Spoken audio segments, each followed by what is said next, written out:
What's up guys, Everything Apple Pro here, and I've already extensively covered the iPhone 6s and 6s Plus, but in this video I wanted to give you my personal review on the new iPhone 6s. Now to preface, I wanted to mention where I'm coming from. My first phone with service was an LG Envy, thanks Dad by the way, then came a Droid Incredible, then a Galaxy Nexus. My first iPhone with service was the iPhone 4, then the 4S, 5, 5S, 6 Plus, and now the 6s Plus. But the iPhone 6s is something else. I mean, it's so similar to an iPhone 6, but at the same time, so much has changed. I know, and I get so sick and tired of people telling me there's nothing different. It looks the same. I mean, yeah, it looks the same, but what are you going to be doing with your phone? Are you just going to be looking at it, or are you going to be using it? So the moment I actually got this thing, I noticed there's a different texture on the actual outside. It's a lot grippier. That was one of my issues with the iPhone 6. So let me go ahead and unbox the other colors first here, and I'll get into more detail. My personal favorite color is the rose gold. That is my personal iPhone 6s, and I absolutely love the new color. So the very first moment you're going to pick up a 6s, you're going to notice it is heavier, slightly thicker, and the texture is different. That texture is pretty nice because I noticed that the 6 was so slippery, and now you get a little bit of a more planted feel while holding it. And this thing is beautiful. I love how minimalistic the design is. Apple did away with those FCC labels and the IMEI on the rear of the device, meaning there's less text and it's a very clean rear. If only the lens wasn't protruding. At least there's no carrier logos with the iPhones, but it's a beautiful design evolved from the 6.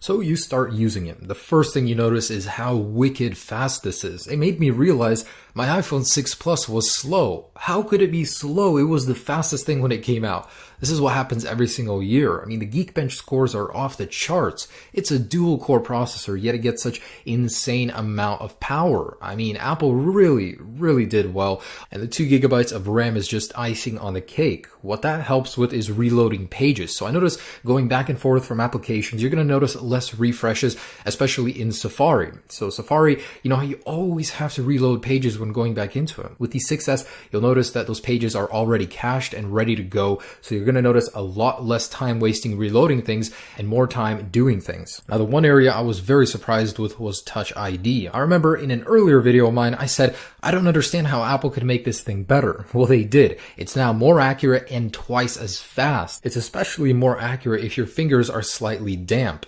Next, the display. Although it didn't change, I was very happy to learn that Apple put a lot of effort into making their phones more durable. Not only did they make it more drop and scratch resistant, did you know Apple actually added a rubber seal around the display in the 6s? That's to make it more water resistant. And in my test, it definitely showed. So I'm very happy that Apple has put a lot of effort into upgrading the durability of the iPhone 6s. I mean, I ran over this thing twice. Still works. I mean, the 3D Touch still works despite a shattered display. It's very tough. You're going to have a hard time trying to break it even if you want to. So with that new material comes 3D Touch on the display, and right now it's a little dry. So personally, I think it adds a little bit to iOS, although not as much as Apple makes it out to be right now. It will get better. The true reason I love 3D Touch is because Apple made it available to third-party developers. Already we're starting to see some very clever uses for it. Not only can it save you a little bit of time, it adds a lot of functionality, especially with gaming. I'm looking forward to see all the games that take advantage of that display, so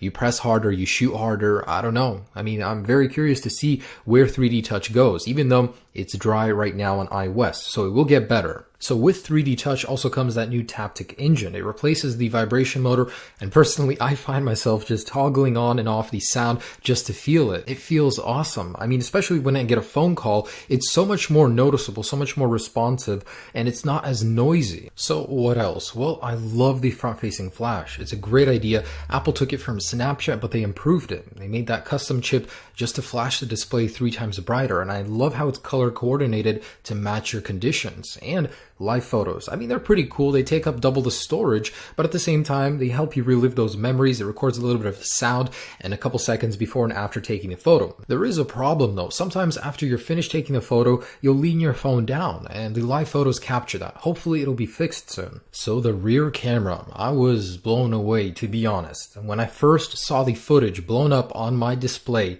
wow, 4K looks stunning on the iPhone. Apple waited and they did it right. Imagine if Apple released it earlier and it wasn't as good as it is now. So Apple took their time and the footage looks great as a result. The individual pixels on the lens are smaller, so there is more potential for noise in darker environments, but the quality is so good. So very good. I mean, I was impressed. The color reproduction is a little on the dry side though. The thing I like about the Galaxies is that they're very vibrant, the colors that they record, but I guess the iPhones are a little more true to life. They don't, over exaggerate the colors. At the same time, man, the focus is so much faster due to those extra focus pixels. I love it. The 4K though will take up so much storage, and I was disappointed that Apple didn't add optical or video image stabilization to the iPhone 6s. I mean, it's pretty jittery if you use it while walking around the video recording. If you hold it with one hand, you're gonna notice that shake, so I don't like that. And as an added bonus, Apple did upgrade the capability of the slow motion. You can now get 120 frames per second at 1080p. 720p 240 remains the same, just slightly higher quality. So I absolutely love it. I mean, slow motion for me, I use it so much and it can be so fun just doing random little things and seeing them in slow motion like my vicious kitty here. But slow motion is personally one of my favorite things about the iPhones in general. They just do it so well. And here are just some images that I snapped in my backyard. And like I said earlier, I don't like the format Apple uses. I wish it was wider and I wish the colors popped a little more. All the photos have such icy looking colors. So the wireless internals of this device received a huge upgrade, and I love that there are more LTE bands. I travel with my phone often. I go buy a SIM card in another country, so it's great. I'll have more support for that. LTE and Wi-Fi are faster, but try finding a carrier or Wi-Fi that supports that speed yet. So we're not able to take full advantage of that. Bluetooth 4.2 is great though. I've noticed a much more stable connection in my car when I hook it up to wireless. So here are a couple other things. The battery life is good. Not great, good. I mean, it didn't build upon the 6. It actually got a smaller battery, but the optimization is decent, so you're not going to notice that much of a difference. However, this thing heats up. I mean, if you're really using it, it's going to heat up so much more than the iPhone 6, especially when charging. Now, another thing is storage. 16 gigabytes of base memory storage. What is this, Apple? Why are you price gouging us? I mean, I know it raises your margins and all, but with 4K and live photos, how are we supposed to manage with a 16 gigabyte device? That's just forcing people to upgrade to 64. So that's just about it. Now, what I like about Apple in general is that they will make this thing so much better with software updates. We've already gotten 2 for it, and we're going to keep getting more and more with more features, better stability, a little bit faster performance. I love how good Apple is with support. So these are the things I in particularly liked about the iPhone 6s. For me, the slow motion 4K video and 3D touch for third-party applications is the highlight of this new device. Plus, it's a lot faster in all of the areas where it matters. And there's a lot I didn't like about this guy as well. The live photos could use some work to where you're done taking the picture and you move your phone and you're going to see that in the live photo. It also heats up very often. I'm not sure that can be fixed by software, and it gets random resets. Sometimes I'll leave my phone there and it'll completely cut out power. I'll have to hard reset it to get it to turn on. Don't know what that's about. 3D touch is pretty limited. This is something that's going to go away with time, but there's not that much use for it. It's not necessary. I want Apple to make it necessary for the whole iOS experience. There's no optical image stabilization. Apple wants to sell more 6 Pluses, a better profit margin, and same goes for the 16 gigabyte base storage. That's just unacceptable in 2015.